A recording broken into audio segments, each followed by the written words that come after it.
वाली हूँ, but what we will do is quickly go through the cervical muscles. I have divided for our convenience impairment wise. सिर्फ हम लोग flexors और extensors देखेंगे cervical spine के. So सबसे बड़ा और सबसे बाहर जो रहता है, the most superficial muscle in cervical flexor is your sternocleidomastoid. If you see sternocleidomastoid, so it's originating from the mastoid process ending on the sternum. So इतना बड़ा जो muscle है, it is way away from the spine. Okay, so this is the superficial muscle, sternocleidomastoid. Then you have one more superficial muscle which is clinically very important for the impairments that it produces in the neck, which is scalenus anterior. Okay, scaleni has three parts: anterior, middle and posterior. So this is anterior scaleni, which is originating from the cervical spine and inserting into the first rib. Again देखा जाए तो ये spine से काफी दूर insert होता है. Then we have longus colli and longus capitis. These were superficial group of muscles. Now we move on to the deep muscles, which are your longus capitis and longus colli. The characteristic of these muscles, ये spine के काफी नजदीक है और cervical spine में ही insert होते हैं. Okay, though they are spanning 2-3 joints, लंबे हैं पर they are inserting near the cervical spine. Then you have the deepest layer, which is formed by rectus capitis anterior, which is very near and it is uniarticular. Monoarticular मतलब ये सिर्फ in between the intervertebral joints he insert होते हैं. हम लोग ये क्यों देख रहे हैं? अगर हम लोग यहाँ पे आए वापस back on sternocleidomastoid and scaleni, big muscles staying away from the origin से काफी दूर हैं. तो इसका मतलब क्या है? इनमें फोर्स जनरेट करने की कैपेसिटी बहुत ज्यादा है. ये मूवमेंट्स प्रोड्यूस करते हैं बॉडी में. If you come to the deep layer, which is longus capitis and longus colli, they are again big muscles, but they are capable of controlling the movement क्योंकि ये joint के थोड़े नजदीक है.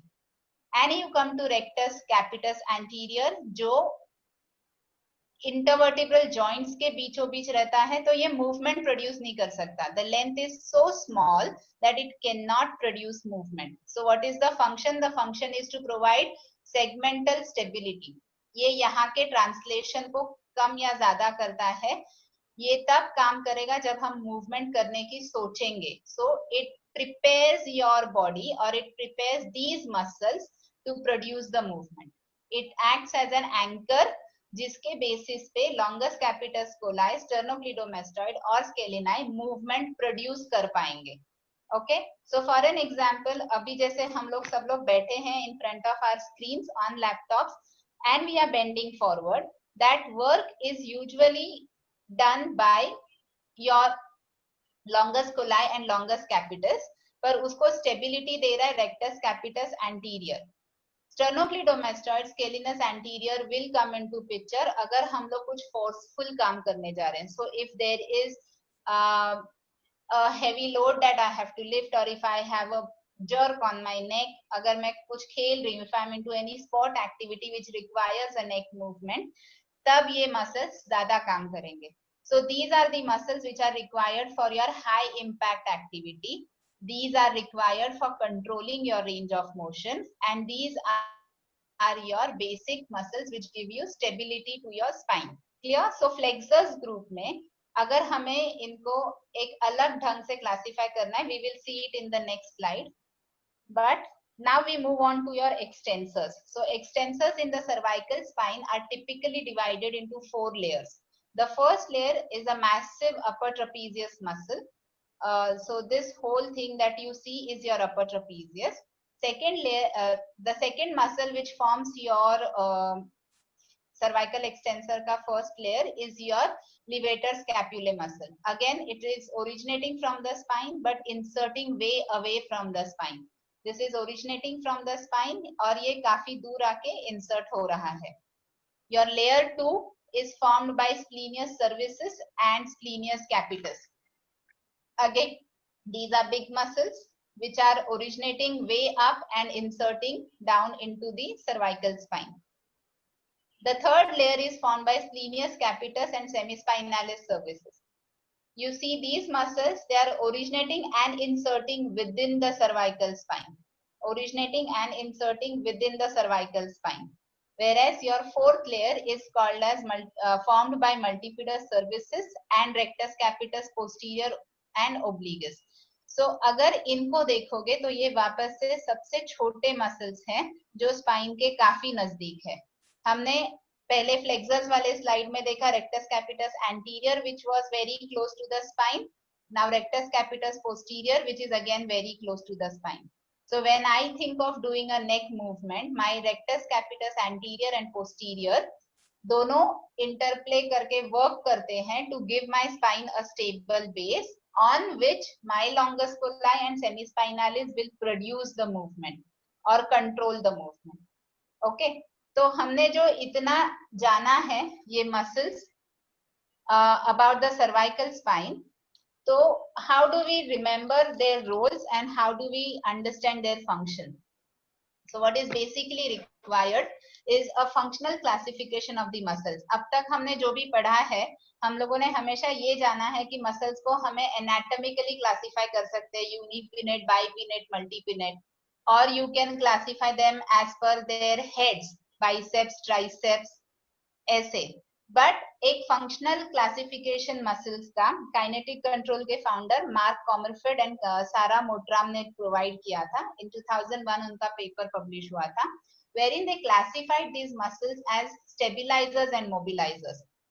Now, what is the need for these classification? If you go back again to the functions, to the image of the picture, now if I look back to rectus capitis posterior and obliquus, these are the muscles which are very small, so they are called as local stabilizers. Your multifidus is called as a local stabilizer. Your semispinalis, which is originating and inserting within the cervical spine, is called as your global stabilizer, and your levator scap, your sternocleidomastoid and scaleni are your mobilizer muscles. Now these are the muscles which are responsible for producing the movement. अभी हम लोग quickly इनके example characteristics देख लेते हैं और उसके बाद we will discuss one example just to integrate the understanding. Now your local stabiliser muscle basically controls segmental translation.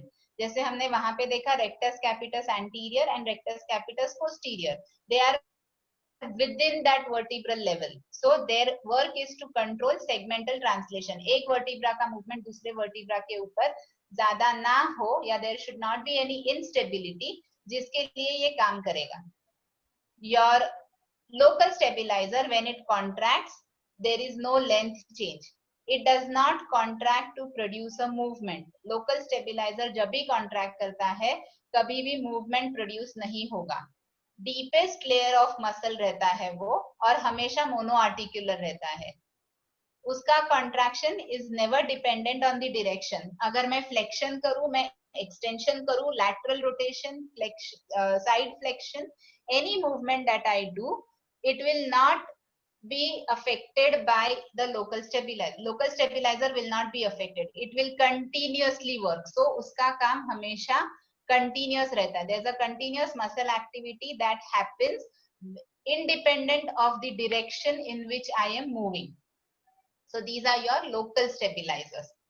Whereas if we come to global stabilizers, try and remember the image of your longus colli capitis and semispinalis. The work is to control the range of motion. ये movement भी produce करेगा पर इसका movement produce करने का efficiency थोड़ा कम रहता है. What is its basic role is to control the eccentric contraction of your movement. It is bi or multi-articular. It is always direction dependent. It cannot work independent of direction. So अगर मैं flexion कर रही हूँ तो मेरा longus colli and capitis काम करेगा. अगर मैं extension कर रही हूँ तो मेरा semispinalis work करेगा. And it is a non-continuous muscle activity. It is not going to contract throughout the range. Okay. Then you have your global mobility muscle role. The work of global mobilizers is to produce the movement. Understand sternocleidomastoid originating from the mastoid process and attaching on the sternum.